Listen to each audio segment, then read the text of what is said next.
Alright, so this is my reaction to episode 6 of the Yuri horror anime, Row Over and Die. Let us get started. Ah, an ordinary life, huh? Oh, Milkit's gotta get ready. Already cooking? Goddamn, y'all's got a... They have an attic up there, too. You think they have a cleaning magic? Because that's just one pair of clothing.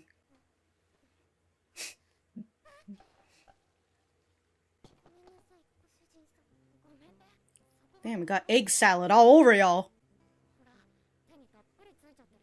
She's got it all over herself, not just her hands.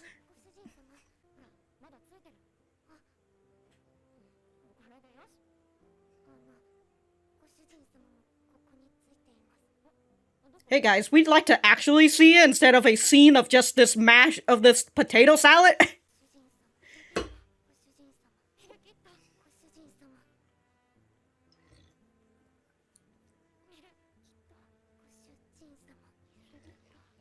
Eternus just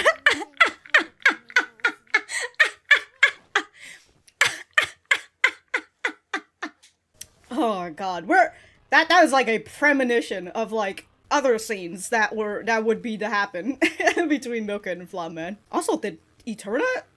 What did she slip on? You telling me the potato salad, the egg salad, whatever freaking Milkit was making, went all the way over to where Eterna was? Also, Eterna's outfit just keeps reminding me of the anime. God, I forgot what it was, the name of it called, but it's like the witch who spent 1,000 years just killing slimes and all that. That outfit of her, every time I look at Eterna, I think about that anime. Oh, an ordinary life, and there's like sparkles over the title. Very fun. I think it's the hat that Eterna wears that makes me think about that anime specifically. What? Doesn't mean that you have to stop cooking. Look at Milkit, got a little blush on her. Dude, Flum has so much fucking money.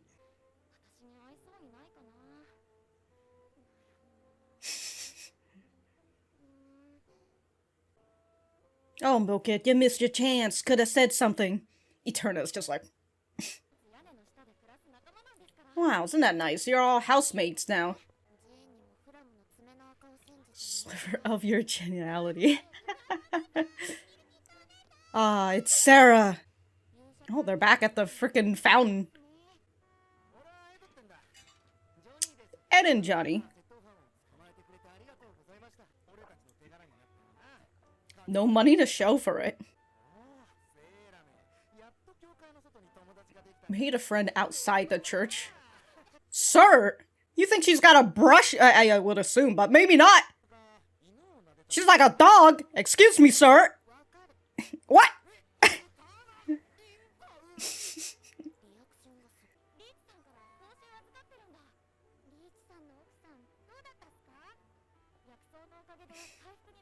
Look at her. She's even got a smile.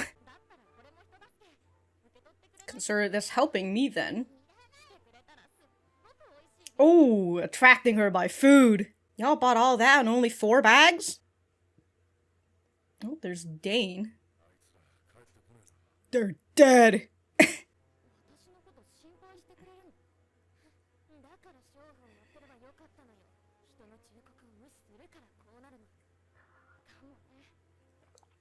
What a tsundere. Man, her voice just doesn't really, I don't know, I feel like her voice kind of doesn't match, but... Ela out here like, just fucking kill Dane. Hell yeah, Ela!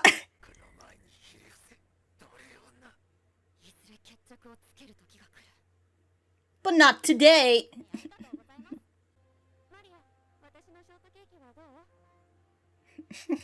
Damn, Maria, you just got cake all over your face.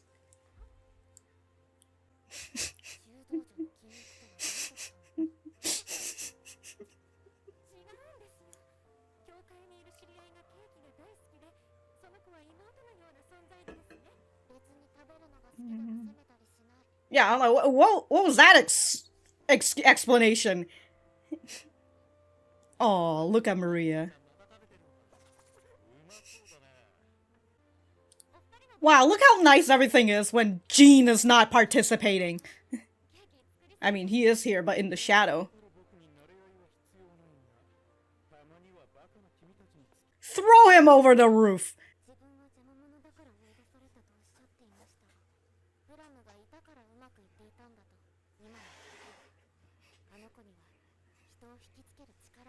Ah, the power of a main character. Jean wish he could be a main character. Trying to tell Milkit, you know, to have her own voice.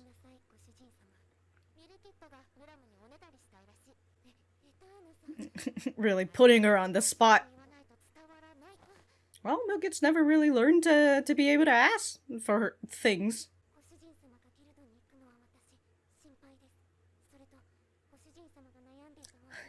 She's really letting everything out right now.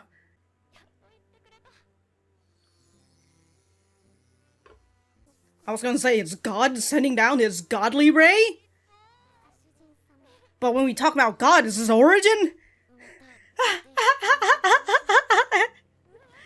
Eterna, what are you slipping on? What the fuck is... What? Oh, here's Sarah.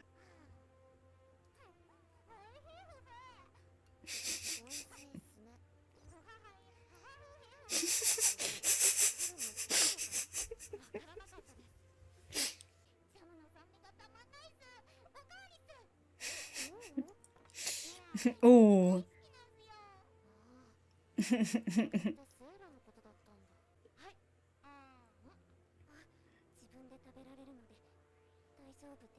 Well, you gotta lean on her once in a while, right?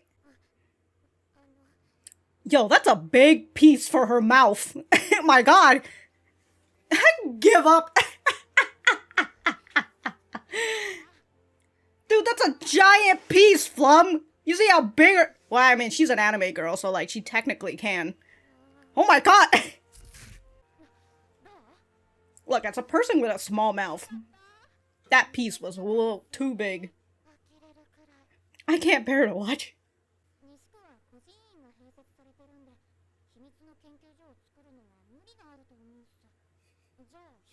I don't know about that. Guys, why are you guys surprised? It's alright, she can heal. Even if the shadow is the church itself, Sarah... She doesn't know. The effect came out of nowhere.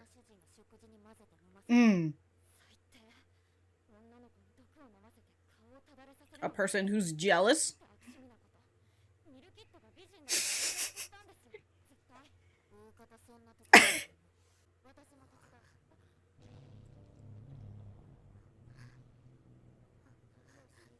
I like that scene of, like, the mouth and the eyes. What the hell? Ah, she's gone yet again. That's like the second time they've reused something in this episode. Well, I mean, I mean, yes. It is an ordinary life, I guess. So, you know, we're going and switching. We're reliving the days. No hug this time, just a hand on the shoulder. Meanwhile, Eterna. Damn, somebody out here vandalizing the place. Screw you, you ugly bitch. Hey man, it's a dog-eat-dog world out here. Guys, why you guys gotta print out paper? Just get fucking paint and paint it on the goddamn fence. I guess they want to make her put in the effort of ripping it out.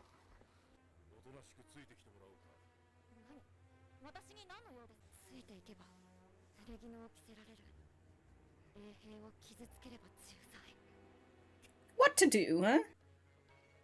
I guess we'll find out in the next episode on what she will do.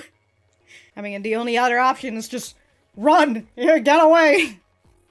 So she says, I can't hurt the guards, but if I go with them, they'll free me. But also, you know, them putting the signs up on your house means that they know where you live. So like, you know, if Eterna is not there, if she's not watching Milkit, sorry, but Milkit's the weakest link out here. They're gonna take her, Flum. Alright, I actually really enjoyed that episode, which is very funny because this episode is like the most slice of life. And I'll be like, yes, I enjoyed this very slice of life episode. I mean, I suppose it's like a nice little rest from the previous 5 episodes of, you know, just, oh my god, it was like this whole time. Anyways, yeah, you know, just a nice little rest from the horror that that Flum has been facing. And so this is the ordinary life that she is fighting for. I suppose that's what I can say. Well, let's see, meetings and partings. Okay. Like I said, fun episode. Really enjoyed it. A lot more happy moments. You could even see the happy moments between the heroes' party before they set off to attack the Demon King, or not attack it, to go and go over to the demons and fight them and whatever, you know, the thing that they're supposed to do for Origin and all that jazz. So like, Eterna says that was like 2 months before, so I guess that was just the time when they were just getting along with each other. Yeah, like I said again, we even had that nice little moment where, you know, we get to see Maria's cute side, where she's just out here munching on snacks, and her explanation for it is, I have someone who's like a little sister and she loves cake. And it's like, okay, does that mean you love cake too? Like, what are you talking about, Maria? You know.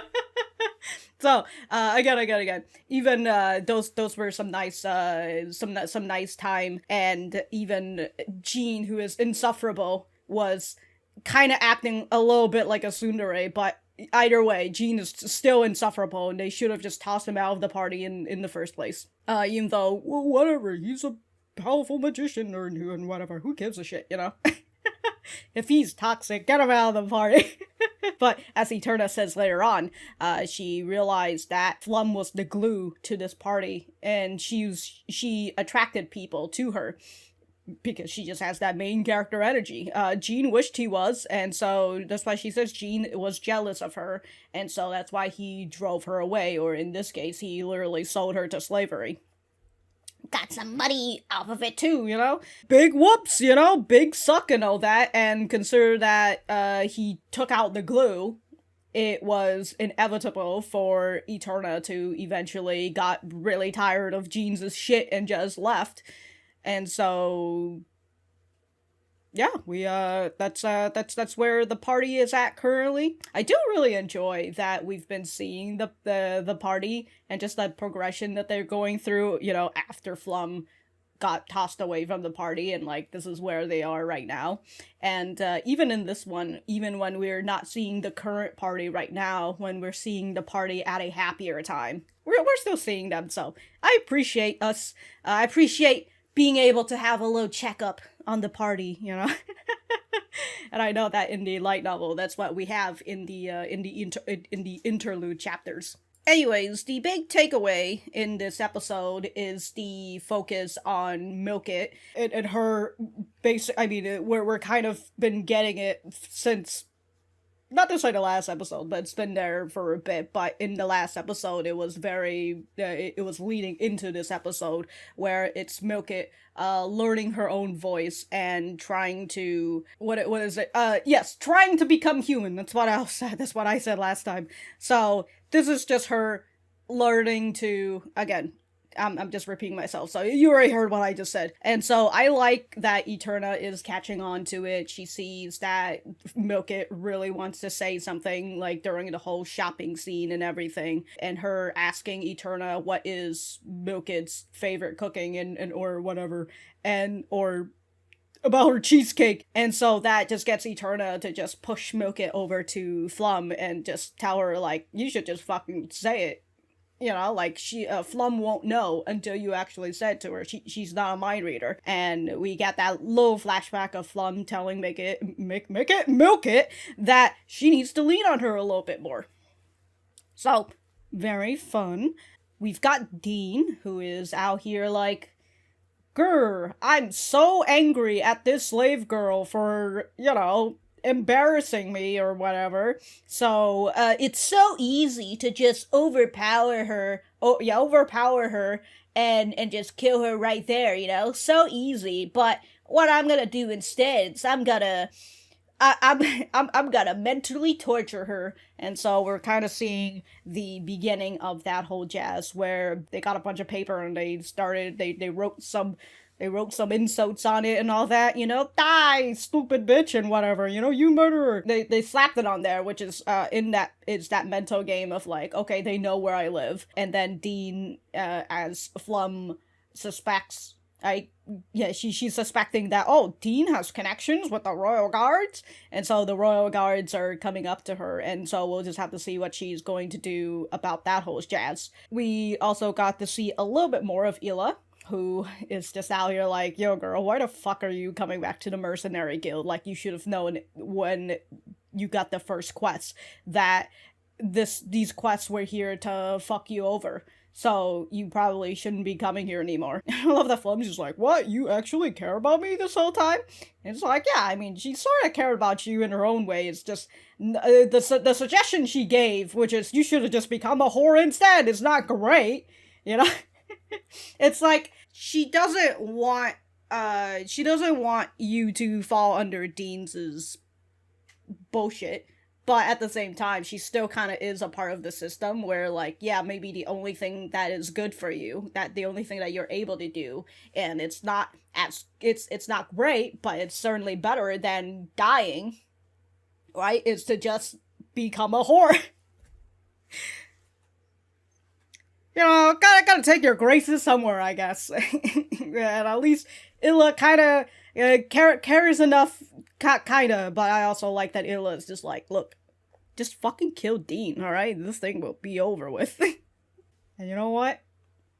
Flum should have taken up that offer. Just straight up murk him, She's out here like, last episode, fucking killing both of those dudes, and she's like, some bad guys, they just said the only thing they deserve is death.